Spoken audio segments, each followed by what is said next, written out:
بسم اللہ الرحمن الرحیم۔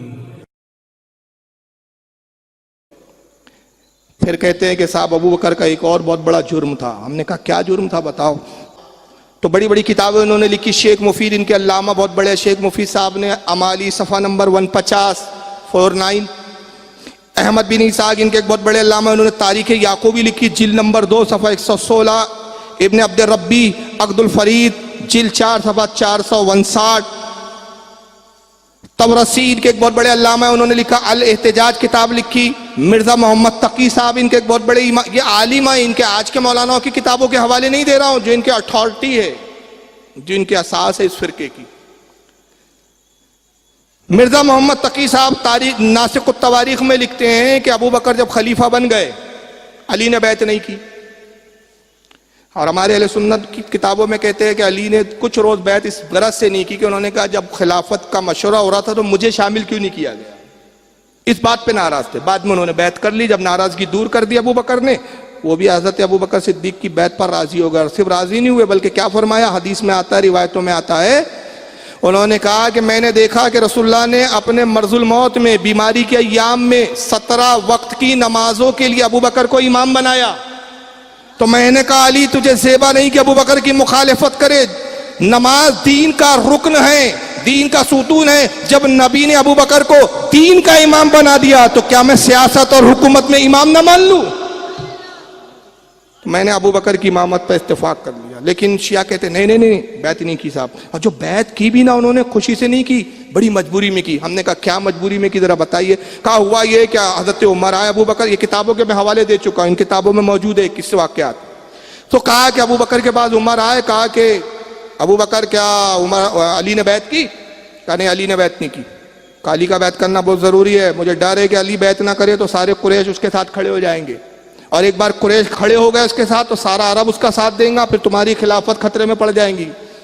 تو کہا علی تو بہادر ہے، ان کو کون مجبور کر سکتا ہے؟ کہا اپنا غلام کنفد مجھے دے دو۔ کنفد نام کا ایک غلام تھا ابو بکر کا، عمر نے غلام کو لیا، لے گئے، ساتھ میں ایک دو کو لے گئے، دروازہ کھٹکھٹایا حضرت علی کا، اندر سے حضرت فاطمہ کی آواز آئی، کون؟ کہا انا عمر، میں عمر ہوں۔ کہا کیوں آئے ہو؟ کہا علی کو لینے آیا ہوں، ابو بکر کے پاس چل کے بیعت کر لے۔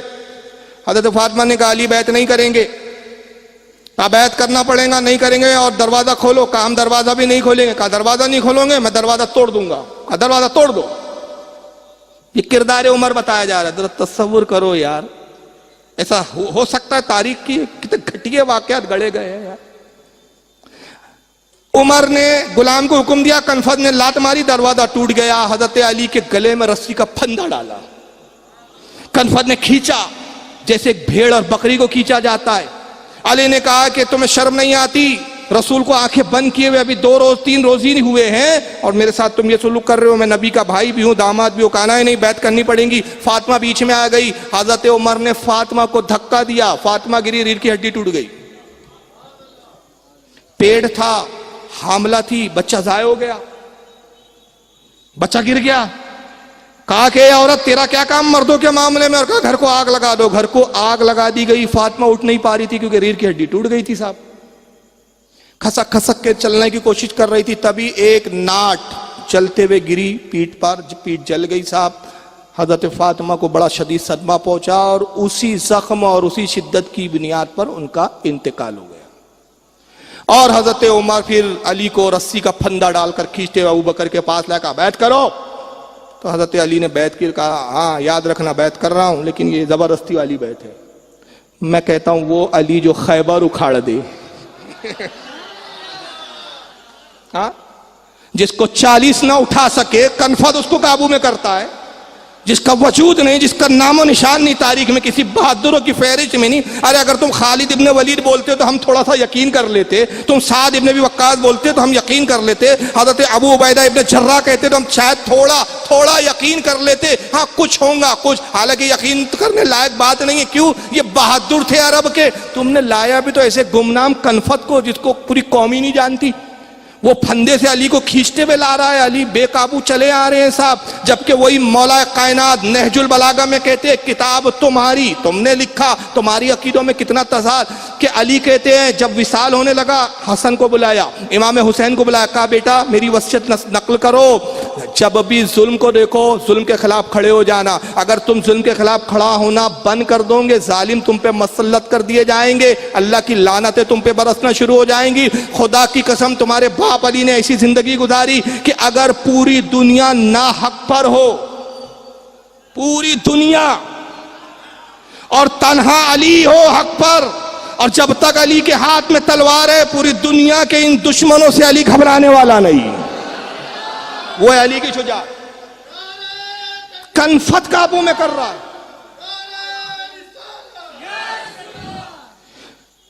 تو اب دیکھو علی تو مجبور تھے، بیوی کا بدلہ بھی نہیں لیا، حضرت فاطمہ کا اسی وجہ سے انتقال ہو گیا، آج تک بیچارے وہ تاریخ مناتے ہیں حضرت فاطمہ کی وصال کی اور روتے عمر کے نام سے، مار ڈالا عمر نے، قاتل فاطمہ عمر، قاتل فاطمہ ابو بکر، قاتل، یہ سب نام لے رہے ہیں، رو رہے، اور ایسے ایسے قصے گڑے۔ ان کے ایک ذاکر صاحب ہے، مولوی صاحب ہے، ہنسوں گے آپ یار، ہنسنا مت، سیریس بات میں کر رہا ہوں، شوکت علی شوکت رضا شوکت، اب اس پر بھی کہانی گڑی گئی، کہا کہ امام مہدی آئیں گے، اب سارے سنی انتظار کر رہے، خدا کی قسم ہم بھی انتظار کر رہے، نعرہ تکبیر، نعرہ رسالت، اب ہم بھی امام مہدی کا انتظار کر رہے ہیں، کس بات پر کہ ہماری کتابوں میں بھی لکھا ہے، ہمارا بھی عقیدہ ہے کہ جب امام مہدی آئیں گے انصاف قائم ہوگا، عدل قائم ہوگا۔ 40 سال کس کی حکومت ہوں گی؟ بولو یار، مسلمانوں کی۔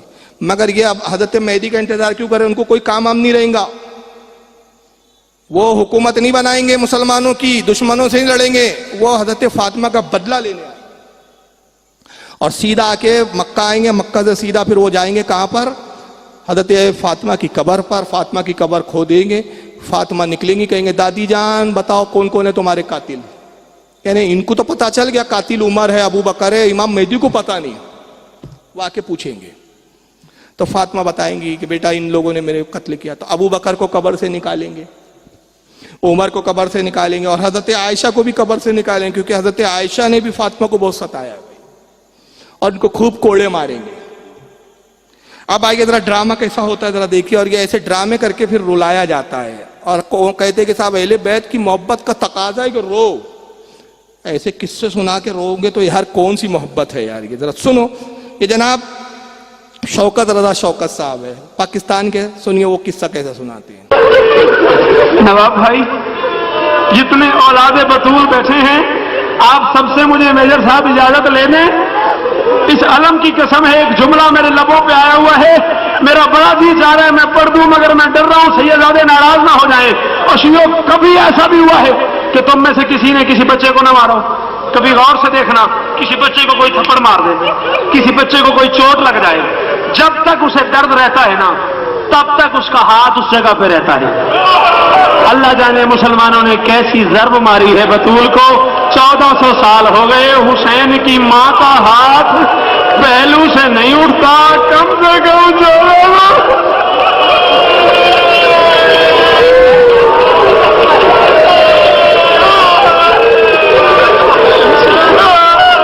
یا زہرا، یا زہرا، دعائیں ضرور مانگیے گا، میرے لیے بھی دعا کیجیے۔ اللہ جانے کیسی چوٹ لگی ہے حسین کی ماں کو۔ ایک جملہ اور پڑھنے دو مجھے، بس تھوڑے سے مسائل، میں نے کہا نا کسی سیدزادے کا حق ہے وہ اپنی دادی کے مسائل، ورنہ جہاں تک میں نے روایت میں پڑھا ہے سیدہ بطول کی شہادت صرف وہ پڑھتا ہے جو پردے میں ہے۔ ہاں، آپ کا جو مولا پردے میں بیٹھا ہوا ہے نا وہ اپنی دادی کے مسائل پڑھتا ہے، صرف اسی کو پتا ہے اس کی دادی کے کیا مسائل۔ اور یہی وجہ ہے کہ جب مولا تشریف لائیں گے کعبہ سے ہوتے ہوئے سب سے پہلے دادی کی قبر پہ آئیں گے، قبر پہ سر رکھ کے کہیں گے دادی اٹھ کے بتا ان کے نام جن کی وجہ سے تیرا ہاتھ نہیں اٹھتا۔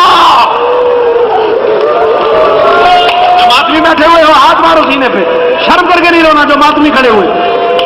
تو صاحب کعبے سے امام مہدی آئیں گے، سب سے پہلے دادی کی قبر پہ جائیں گے، دادی بتاؤ ان کے نام، امام مہدی کو نام ہی نہیں معلوم، اور 14 سال تو اب ہو گئے، امام مہدی اللہ جانے کتنے 100 سال کے بعد آئیں گے اور کئی صدیاں گزریں گی، اللہ نے اب تک بدلہ نہیں لیا، امام مہدی بدلہ لیں گے ڈائریکٹ۔ مزاحیہ خیز باتیں نہیں ہیں، یہ بچکانے عقیدے نہیں ہیں. اور دیکھیے درد کتنا ہے حضرت فاطمہ کو، جو ہڈی توڑے حضرت عمر نے، وہ 14 سال سے ہاتھ ہی نہیں اٹھ رہا حضرت فاطمہ کا وہاں سے. تو امام مہدی کہیں گے دادی بتاؤ کہاں مسلمانوں نے ضرب ماری کہ تمہارا ہاتھ ہی نہیں اٹھتا. لیکن پھر یہاں ایک مسئلہ کھڑا ہوا، پھر سنیوں نے کہا بھائی دیکھو یار، حضرت فاطمہ کو انہوں نے مارا، قبر سے ان کو زندہ کر کے کوڑے لگائیں گے، حضرت عمر کو، حضرت ابو بکر کو کوڑے ماریں گے، حضرت عائشہ کے بھی ساتھ یہ کریں گے. عائشہ کے ساتھ کیوں جنگ کریں گے، حضرت عائشہ کو کیوں ماریں گے؟ کہا وہ بھی علی کے خلاف لڑنے گئی تھی، جنگ جمل میں لڑنے گئی تھی. تو جنگ جمل میں صاحب ہوا. حالانکہ اہل سنت میں کیا ہے کہ عثمان غنی کی جب شہادت ہوئی تو حضرت عائشہ کو یہ شبہ تھا، شک تھا کہ جو قاتل ہے عثمان غنی کے، وہ علی کی فوج میں شامل ہے. تو حضرت عائشہ، ابو طلحہ، حضرت طلحہ، حضرت زبیر، یہ جلیل القدر صحابہ تھے. انہوں نے مطالبہ کیا کہ آپ جو ہے ان قاتلوں کو ہمارے حوالے کر دو. حضرت علی فرماتے تھے کہ وہ قاتل نامزد نہیں ہے. رکھ دے بیٹا کتاب، پانی بند ہو گیا ہے. ہاں رکھ دو بیٹا. تو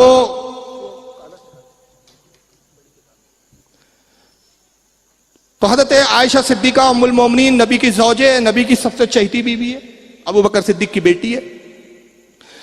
تو انہوں نے کہا کہ قاتل کو ہمارے حوالے کرو یا قاتلوں سے بدلہ لو. علی نے کہا قاتل کے بارے میں کچھ تفصیل معلوم نہیں، متعین نہیں، پتہ نہیں کون قاتل ہے. جب تک تحقیق نہ ہو جائے، بغیر کسی تحقیق کے کسی کو بھی قاتل سمجھ کے سزا دینا یہ جائز نہیں ہے. اس بنیاد پر حضرت عائشہ ان سے متفق نہیں ہوئی. نتیجہ یہ ہوا کہ جنگ جمل واقع ہوئی. حضرت فاطمہ ایک فوج لے کر آئی ایک میدان میں، حضرت علی بھی آئے، دونوں کے درمیان جنگ ہوئی. لیکن پھر ایک موقع یہ آیا کہ حضرت عائشہ کو اپنی غلطی کا احساس ہوا، حضرت علی سے معافی مانگی. مدینہ علی نے بڑی عزت و احترام کے ساتھ ان کو بھیج دیا. پوری زندگی حضرت عائشہ روتی تھی اور صدقہ خیرات کرتی تھی کہ میں نے ناحق علی سے لڑا. اہل سنت کا بھی عقیدہ یہی ہے کہ اس جنگ میں بھی حق کس کے ساتھ تھا؟ علی کے ساتھ، یہ ہم مانتے ہیں. لیکن ام المومنین عائشہ صدیقہ نبی کی بیوی ہے.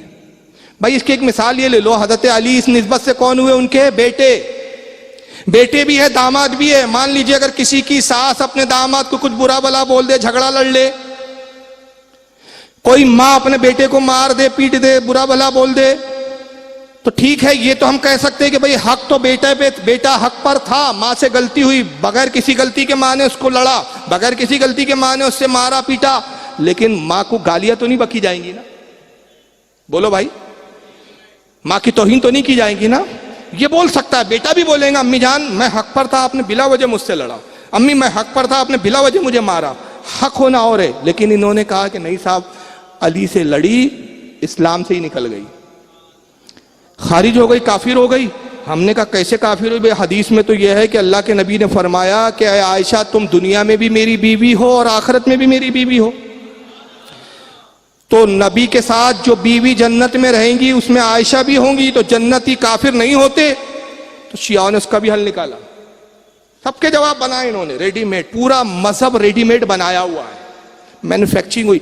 کہا جناب وہ جنت میں تب رہیں گی نا جب حضور کی بیوی ہو. حضور کی بیوی نہیں ہے، کیوں نہیں ہے؟ اب ذرا سنیے، آپ ہی سنیے کہ وہ حضور کی بیوی جی نہیں رہی. کیوں نہیں رہی؟ یہ ان کے علامہ مولانا ہے جن کا نام ہے آصف رضا علوی، یہ کیا کہتے ہیں ذرا سنیے. یہ کتابوں میں بھی لکھا ہے ان کے. حالانکہ میں کتابوں سے بھی یہ بتا سکتا ہوں، لیکن میں کتابوں کو ابھی رکھ دیا ہے اس لیے کہ بہت سارے لوگ بولتے پتہ نہیں کس نے چھاپ دی، کیا چھاپ دی. تو بولتے وہ کو دیکھ لو بھائی، زندوں کو دیکھ لو جو موجود ہے، مرو کو چھوڑو جو زندے ہیں ان کو دیکھو. تو آصف رضا علوی کیا کہتا ہے ذرا سنیے، وہ جنگ جمل کا قصہ سنا رہا ہے. اب جس جملے کے لیے پوری محنت کی ہے نا جی، جملہ نہیں پڑھنے لگا، میں دلیلوں کے سر کاٹنے لگا. ایک لمحے کے لیے کوٹ شاہ اپنی سماعتیں مجھے ادھار دے دے، اگلے لمحے میں یوں اپنے آپ کو عرش پہ ہلکا محسوس کرو گے. یا جب محمد کی آواز آئی، دوبارہ آ کے خیمے میں بٹھایا گیا. علی خود اپنے بیٹوں کے ساتھ گفتگو کرنے کے لیے خیمے کے باہر آئے. علی نے فرمایا میں نے پہلے حسن کو بھیجا، پھر میں نے محمد بن ابی بکر کو بھیجا. میں نے بار بار کوشش کی کہ آپ واپس چلی جائیں، لیکن آپ نے اپنی نسبت کا خیال نہیں کیا. مجھے رسول کی نسبت بڑی عزیز تھی. انہوں نے خیمے کے اندر بیٹھے ہوئے کہا کاش علی تو میری نسبت کو سمجھ آتا، میں مدینے جا کے لوگوں کو بتاؤں گی تو نے رسول کی زوجہ کے ساتھ یہ سلوک کیا.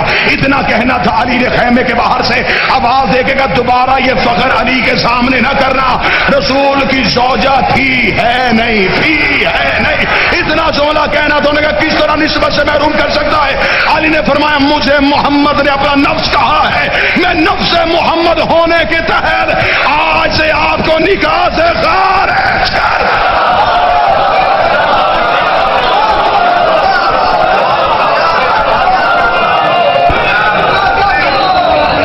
میں ہوں نفس پیغمبر, میں ہوں نفس اللہ. ایک ہی وقت میں علی کے پاس دو نفس تھے. اللہ کا نفس بھی تھا, محمد کا نفس بھی تھا.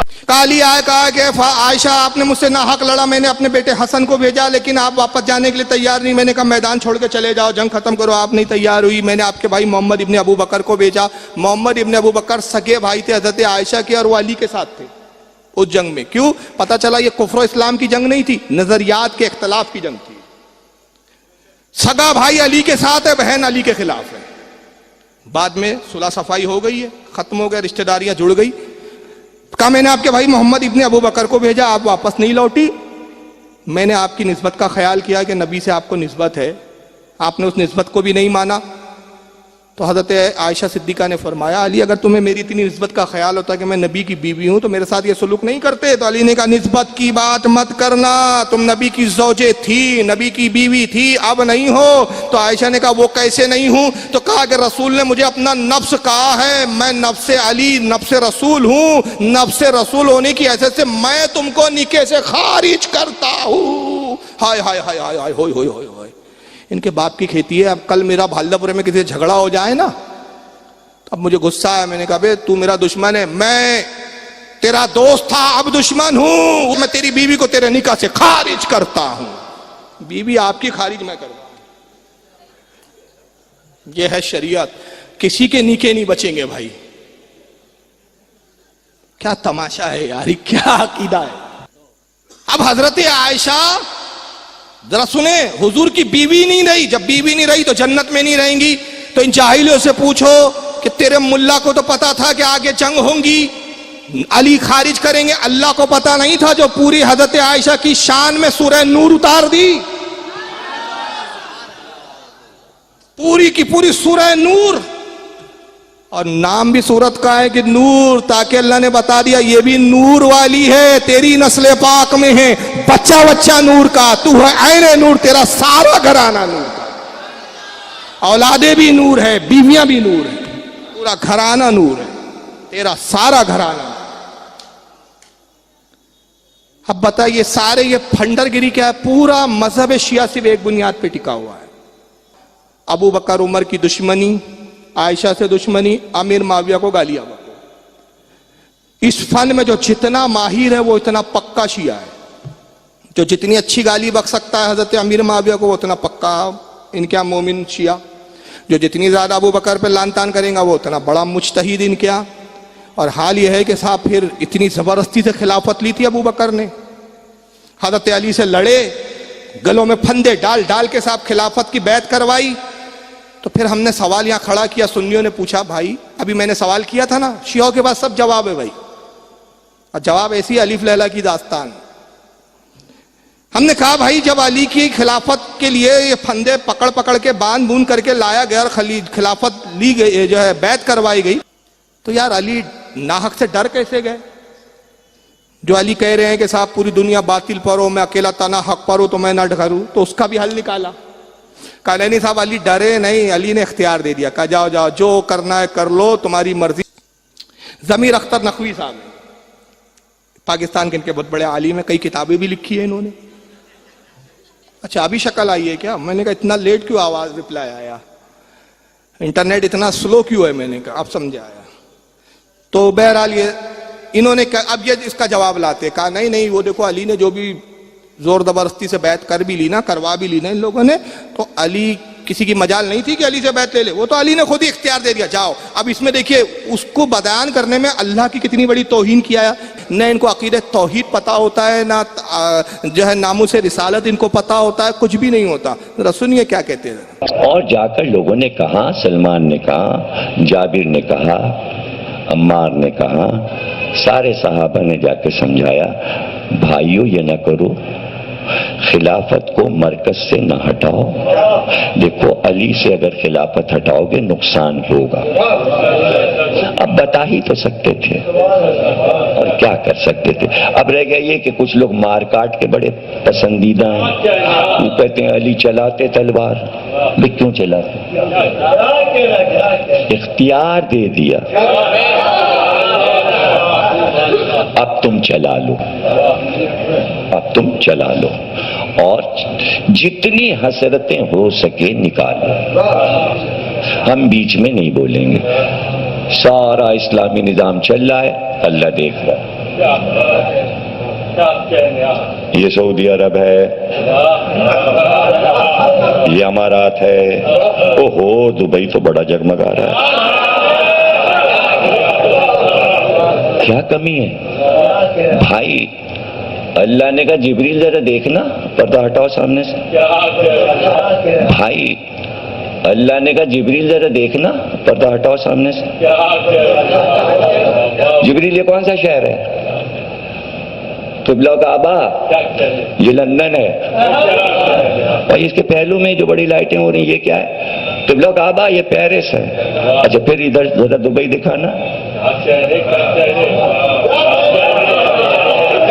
بھائی یہ پیرس میں اور دبئی میں کیا فرق ہے؟ میں روک رہا ہوں یہاں، ذرا چہلت دیکھیے مولوی صاحب کی۔ اللہ کہہ رہا ہے بھائی جبریل، بھائی ذرا پردہ ہٹانا، یہ اللہ ہے، اللہ کو کچھ نہیں دکھ ہی نہیں رہا ہے۔ ہمارا عقیدہ تو یہ ہے کہ جو چھپا ہے وہ بھی جانتا ہے، ظاہر بھی جانتا ہے، زمین کی تہوں میں رینگنے والے کیڑے کو بھی جانتا ہے۔ ارے اس کی باخبری کا تو عالم یہ، نحن اقرب الیہ من حبل الورید، اے بندے میں تیری شہرک سے زیادہ تجھ سے قریب ہوں، کوئی چیز مجھ سے پوشیدہ نہیں، جو خیال آتے وہ اس سے واقف۔ اگر 30 سال بعد 40 سال بعد اللہ نے آپ کو اور ہم کو حیات رکھی، 40 سال بعد کس تاریخ کو، کس جگہ، کہاں میں ہوں گا، کہاں بیٹھوں گا میں نہیں جانتا، بیٹھ کے دل میں میرے اس وقت کیا خیال آ رہا ہوں گا میں نہیں جانتا، پروردگار عالم جانتا ہے۔ یہ باخبری ہے اس کی، مگر اللہ دیکھیں کتنا بے خبر ہے۔ بھائی جبریل ذرا پردہ ہٹانا، ذرا دکھاؤ، دکھ نہیں رہا ہے یہ کون سا ملک ہے؟ بندہ پروار، قبلہ کعبہ پیرس ہے۔ اچھا پیرس بڑا جھگمگا، ہاں بھائی یہ ذرا باجو والا ذرا اس کو ہٹانا، ذرا اس کو دکھانا۔ کیا مذاق ہے یار، یہ مذہب ہے؟ کہا یہ دبئی ہے، کہا اس میں اور اس میں کیا فرق ہے؟ یعنی اللہ بھی ان کے نزدیک ناواقف۔ تو اللہ دیکھ رہا ہے، کیوں دیکھ رہا ہے؟ اب آئیے ذرا خلافت کو بات کیسے آئی؟ بھئی یہ پیرس میں اور دبئی میں کیا فرق ہے؟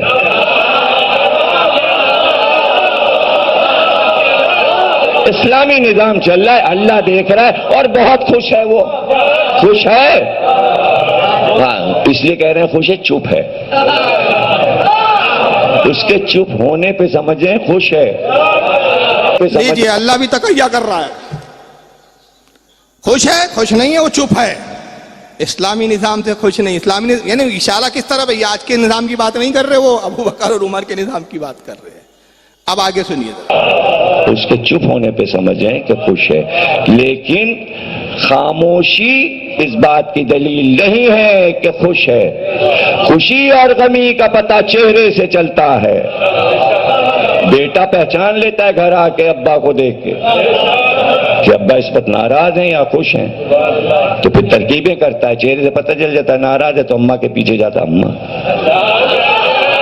دیر ہو گئی، اماں ذرا دیر ہو گئی، اور اگر خوش ہے تو ماحول اچھا ہے، مہمان آئے ہوئے بیٹھ گئے، چائے وائے پینے لگے، بسکٹ بھی کھسکا لیا، یہ بھی دال موٹ بھی، ابا دیکھ رہے ہیں، کچھ کر نہیں سکتے، مہمان بیٹھے ہیں اور اماں کے پہلو میں بیٹھے ہیں، تو بھائی سب کچھ تو چہرے، نہ ابا بول رہے ہیں نہ اماں بول رہے ہیں، چہرے سے وہ سب پڑھ رہے ہیں۔ بیٹے صاحب تو اللہ کے بندے ہیں، کم از کم سوچے تو کہ وہ مالک ہے، تو کوئی چیز تو اس نے ایسی بنائی ہوئے گی کہ اگر تمہیں یہ تلاش کرنا ہو کہ میں خوش ہوں یا غصے میں ہوں تو میں نے اپنا چہرہ بنایا ہے، چہرے کو دیکھو گے تو پتہ چلے گا، اس لیے علی کو چھوڑا گیا، دیکھتے رہنا، اگر ناراض ہیں تو میں ناراض، اگر یہ خوش تو میں خوش۔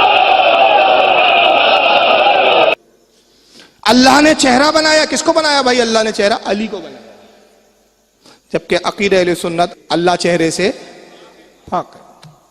تو بہرحال وہ خوش نہیں ہے اللہ، لیکن کیا اللہ بھی تقیہ کر رہا تھا، اس لیے کر رہا تھا بھائی ٹھیک ہے جاؤ حسرتیں نکال لو تم اپنی خلافت کی، جتنی تمنائیں نکال دو، اللہ بھی چپ علی بھی چپ، یہ خلافت کے لائق تھے نہیں یہ لوگ، علی بھی ناراض تھے خدا بھی ناراض تھا۔ اب وہ ناراضگی 1400 سال تک چل رہی ہے، دور ختم ہو گیا اسلامی۔ آج بنا میں 56 اسلامی کنٹری، بنا میں اسلام، کوئی اسلامی صحیح معنوں میں ایک کنٹری نہیں بچا آج، کوئی ایک ایسا اسلامی کنٹری نہیں جہاں A to Z جو ہے باقاعدہ اسلامک رولز اور جو ہے کانسٹیٹیوشن وغیرہ لاگو ہوتے ہو، مگر 14 سال تک آج تک اسی خلافت کا رونا روتے بیٹھے، اس کے علاوہ کوئی ٹاپک ہی نہیں ہے۔ اور آج بھی ان کی گستاخیوں کا وہی حال ہے کہ سنی ٹاک کر کے ایک سنی چینل ہے، غالباً یہ یو کے کا ہے شاید، ہمارے اہل سنت کے بڑے بڑے علماء اس پر آتے ہیں۔ ایک لائیو شو چل رہا تھا حضرت علی کے فضائل پر، شہادت مولا کائنات کے موقع پر، رمضان کا مہینہ، ذرا ان کی بدبختی دیکھیں کتنا خبیث فرقہ ہے یہ۔ آپ کے سامنے بڑے محب بنیں گے، چپڑی چوپڑی باتیں کریں گے، لیکن دل میں آپ کے اصحاب اور آپ کے بزرگوں کے لیے کتنی نفرت رکھتے ہیں، کبھی کبھی زبان پر آ جاتی ہے۔ لائیو شو چل رہا تھا تو کچھ لوگ سوال کر رہے تھے، حضرت علی کی شان پر شو تھا، ظاہر اہل سنت بھی علی کی شان پر پروگرام رکھتے ہیں، ہے نا؟ لیکن دیکھیے اس لائیو شو میں کیا ہوتا ہے، ایک شیعہ فون کرتا ہے، اب فون کرنے کے بعد اس نے حرکت کیا کی ذرا دیکھیے آپ، اس سے اندازہ لگائیے کہ ان کے دلوں میں کتنا بغض ہوتا ہے۔ ذرا السلام علیکم ورحمۃ اللہ وبرکاتہ۔ وعلیکم السلام، وعلیکم السلام، تمام علماء کرام کی خدمت میں میرا سلام۔ جی بہت ہی نہایت خوبصورت آپ پروگرام کر رہے ہیں، بس میرا ایک ہلکا سا سوال ہے۔ ساری تعریفیں محمد و آل محمد علیہ السلام کے لیے ہیں، اتنی تعریفیں مولا علی علیہ السلام کی غدیر کے خطبے کے بارے میں بات ہوئی کہ الیوم اکملت لکم دینکم، آج دین مکمل ہو گیا، اور رسول پاک کے لیے بھی حضرت جبرائیل یہ کہہ کے آئے کہ اگر رسالت اگر آپ نے یہ ولایت نہ پہنچائی علی علیہ السلام کی تو آپ کی بھی رسالت کا آپ نے کوئی کام نہیں کیا۔ پھر وہ حضرت عمر کا ایک واقعہ انہوں نے بتایا کہ حضرت اب ذرا سوال کریں آپ پلیز۔ سوال میرا یہ ہے کہ جب اتنی فضیلتیں ہیں تو یہ حضرت ابو بکر عمر نے خلافت کیوں سنواری، مادر چودوں کو کیوں اس کا خلافت دی گئی، بہن چودہ عمر پہ لالت؟ یہ میں آپ سے یہ گزارش کروں گا ناظرین، یہ بہت بدتمیزی ہے، کفر کیا اور اتنی بڑی بدتمیزی یہ لائیو آ کے نہیں ہونی چاہیے۔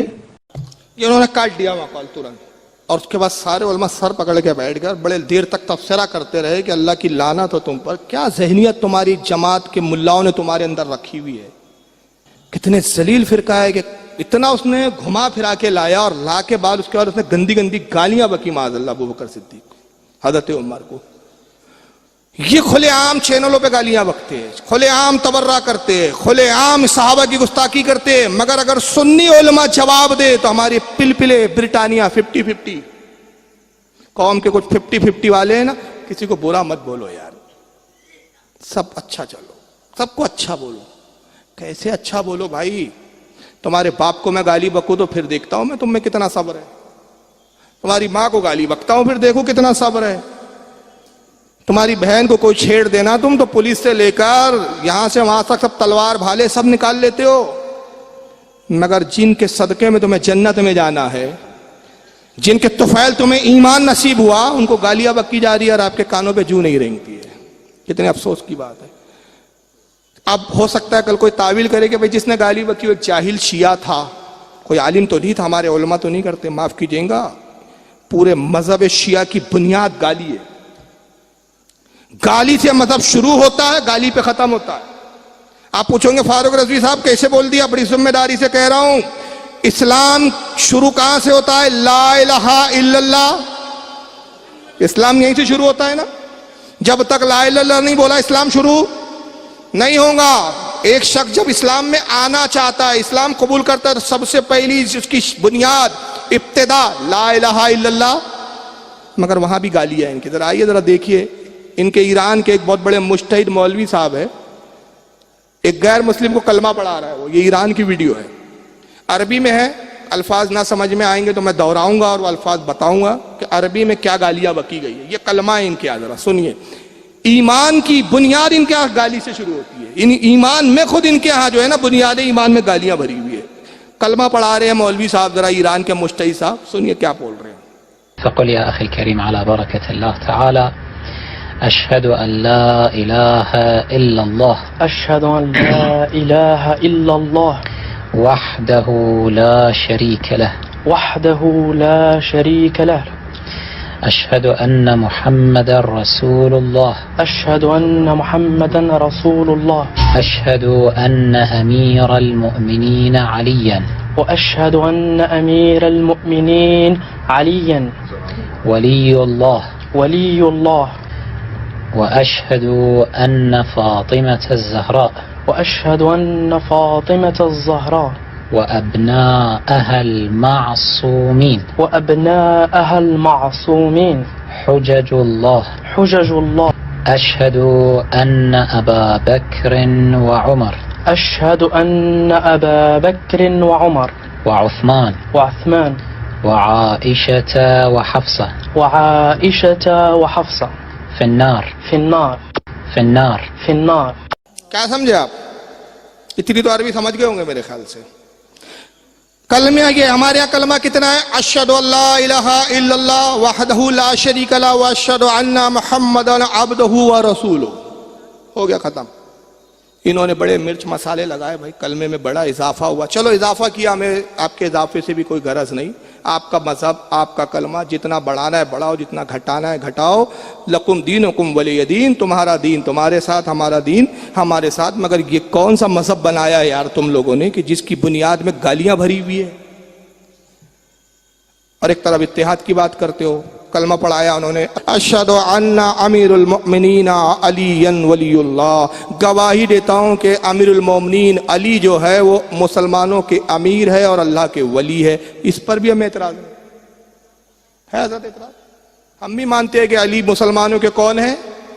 امیر ہے، ولی ہے. چلو آپ نے اضافہ کر دیا، یہاں تک بھی ٹھیک تھا بھائی. آگے آپ نے کہا اشہد ان فاطمۃ الزہرا، گواہی دیتا ہوں کہ جو سیدہ فاطمہ ہے، وابناء المعصومین حجت اللہ، کہ ان کے جو بیٹے معصوم بیٹے ہیں، حالانکہ ہم معصوم نہیں محفوظ مانتے ہیں، بہرحال چلو آپ معصوم مانتے ہیں، ان کی جو اولاد حسن و حسین وغیرہ، ان کے جو معصوم بیٹے وہ اللہ کی حجت ہے. چلو یہاں تک بھی ٹھیک تھا. مگر یہ کلمے کا جز کون سا تھا بھائی؟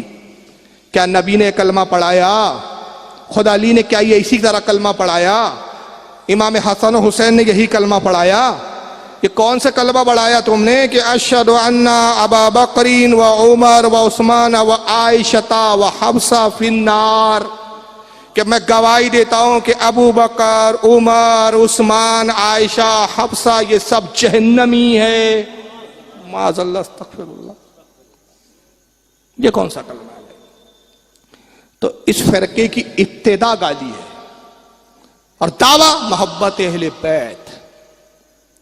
کہا معاویہ گالی بکتے تھے علی کو. اچھا. کہا وہ مروان گالی بکتا تھا علی کو. ہم نے کہا یہ بتاؤ علی بکتے تھے کیا گالی؟ ابھی آج کل یہی چل رہا ہے نا، سارے درگاہ کے مجاور آ کے یہی بتا رہے ہیں فلاں کے دور خلافت میں علی کو گالی بکی گئی، فلاں کے دور خلافت میں علی کو امیر شام گالی بکتے تھے، امیر شام نے یہ بولا، امیر شام نے کرا. ابے میں نے کہا عجیب لوگ ہو تم، بیوقوف لوگ. جس سے نفرت کرتے ہو اسی کا ذکر سب سے زیادہ کرتے ہو. معاویہ سے نفرت کرتے ہو اور امیر معاویہ کے بارے میں سب سے زیادہ بولتے ہو، اور تم خود احساس نہیں تم کر کیا رہے ہو.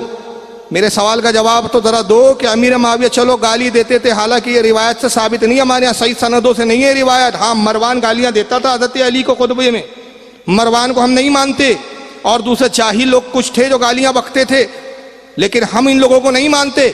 لیکن اگر تمہارے بقول، تمہارے کہنے کے مطابق چلو معاویہ گالی بکتے تھے، تو مجھے بتاؤ جب معاویہ، امیر معاویہ خطبے میں ممبر پہ کھڑے ہو کر علی کو گالیاں بکتے تھے، تو جواب میں علی بھی ممبر پر کھڑے ہو کر کیا گالیاں دیتے تھے؟ بولو دیتے تھے کیا نہیں دیتے تھے؟ آپ بولو کیا ہوتا ہوگا؟ دیتے ہوں گے؟ نہیں دیتے نا. علی کی شرافت، علی کی ظرافت، مولا کائنات کی جو ہے اعلیٰ مرتب پہ ہونا، یہ اس بات کا متلاشی ہے کہ وہ گالی بکی نہیں سکتے. وہ علی نہیں جو گالی بکے. اب بہادر کی شان ہوتی کہ گالی نہیں بکتا، تو علی تو گالی نہیں بکتے تھے. تو خدا کی قسم علی کی سنت تو ہم نے لے لیا کہ ہم کسی صحابی کو گالی نہیں بکتے. جس سے تم نفرت کرتے ہو اس کا طریقہ تم نے خود اپنا رکھا, گالیاں تم دیتے ہو. اور میں نے کہا تھا ابتدا گالی, نماز میں بھی گالی سے باز نہیں آتی. دعائے قنوت پڑھتے ہیں یہ لوگ, ہمارے یہاں دعائے قنوت کب پڑھی جاتی ہے بھائی؟ عشاء میں. ان کا ایک اور چیز ہے کہ دعائے قنوت جب پڑھتے ہیں, ہمارے یہاں جب قنوت پڑھا جاتا ہے دعائے قنوت, تو ہاتھ جو ہے ہمارے بندے ہوتے ہیں. ہماری فقہ میں یہی ہے. ان کی فقہ میں یہ ہے کہ نہیں صاحب, ہاتھ اٹھا کے دعا کرتے ہیں, چہرے پہ ہاتھ پھیرتے ہیں, پھر رکوع میں جاتے ہیں. میں کہا جب قنوت پڑھتے ہیں ان کے مولوی صاحب تو اس میں بھی گالی بکتے ہیں. ذرا آئیے یہ ایران کے مجتہد صاحب کو دیکھیں نماز پڑھ رہے. اچھا عجیب نماز ہوتی ہے یار ان لوگوں کی. یہ پڑھتے ایک صاحب مائک لے کے سامنے کھڑے رہتے, وہ کب نماز پڑھتا اللہ کا بندہ پتہ نہیں. عجیب نماز ہے یہ, مائک لے کے کھڑا رہتا ہے وہ. چلیے سو دیکھیے ذرا ان کی صاحب دعا قنوت پڑھی ہے انہوں نے. اللهم صل على محمد وآل محمد الطيبين الطاهرين وعجل فرجهم في عافية منا وارحمنا بهم والعن أعداءهم. اللهم صل على فاطمة وأبيها وبعلها وبنيها عدد ما أحاط به علمك. رب اغفر وارحم وتجاوز عما تعلم إنك أنت الأعز الأجل الأكرم. وصل على محمد وآله الطاهرين ولعن أعداءهم أجمعين ولعن أعداءهم أجمعين سيما أبا بكر وعمر وعثمان وعائشة وحفصة وقتلة الحسين عليه السلام. یہ ہے دعا قنوت. پہلے تو خیر انہوں نے نبی اور آل نبی پہ درود پڑھا, ٹھیک ہے وہاں تک. آخری کا جو جملہ تھا دعا قنوت, اللہ کی بارگاہ میں نماز پڑھنے کھڑے ہوئے اور جو نبی کے پہلو میں دفن ہے ان پہ لعن طعن کر رہے ہیں. جو نبی کے عزیز ہیں, نبی کے رشتہ دار ہیں, جن کا کوئی لینا دینا نہیں, یہ لعن طعن کرے. کہتا ہے لعنا اعداہم اجمعین, اللہ کی لعنت ہو اس جماعت پر. سیدنا ابا بکرین, جس جماعت کا سردار ابو بکر ہے اس پر لعنت. وہ عثمان و عمر و عثمان, عمر پر لعنت ہو, عثمان پر لعنت ہو. وہ عائشہ, عائشہ پر لعنت ہو. وہ حفصہ, حفصہ کون ہے؟ یہ بھی نبی کی بیوی ہے. نبی کی بیویوں پہ گالیاں بکتے یار. یہ نبی کی بیویاں مومنوں کی ماں ہے. جو فرقہ اپنی ماں کو گالی بکے وہ کیسے حق پر ہوں گے؟ ماں کو گالیاں بک رہے. حضرت عمر کی بیٹی ہے, نبی کی زوجہ ہے, نبی کی بیوی ہے. کا حفصہ پر لعنت ہو. وقتل الحسین علیہ السلام, اور جو حسین کے قاتل ہے ان پر لعنت ہو. نماز میں بھی لعنت. تو اب سوال یہ پیدا ہوتا ہے کہ یار اس ابو بکر پہ لعنت کرتے ہو جو سسور ہے, ایمان لانے میں سابق, پہل کرنے والا. اس عمر پہ لعنت کرتے ہو, وہ بھی رسول اللہ کے سسور ہے, ان کی بھی بیٹی حضور کے نکاح میں. اور اس عثمان غنی پہ لعنت کرتے ہو جس کے نکاح میں حضور نے اپنی 2 بیٹیاں دی ہیں. نبی کے داماد پہ لعنت کرتے ہو, گالیاں بکتے ہو. جب یہ سنیوں کی طرف سے اعتراض ہوا تو ان کے مولویوں نے کہا نہیں سنو ہمارے پاس اس کا بھی حل ہے. گڑنے میں تو ہم سب کے باپ ہے. امام شافعی رحمت اللہ علیہ فرماتے تھے کہ شیعہ وہ بدترین فرقہ ہے کہ مدینے سے ایک حدیث اتنی بڑی نکلتی ہے. کتنی بڑی؟ مدینے سے جب نکلتی ہے تو وہ اس حدیث کا سائز اتنا ہوتا ہے, پھر وہ مدینے سے ہوتے ہوتے کوفہ جاتی ہے. کوفہ ان کا گڑھ تھا, اور کوفہ میں پھر وہ حدیث گردش کرتی ہے اور لوٹ کر پھر جب دوبارہ مدینے آتی ہے تو اتنی بڑی ہو جاتی ہے.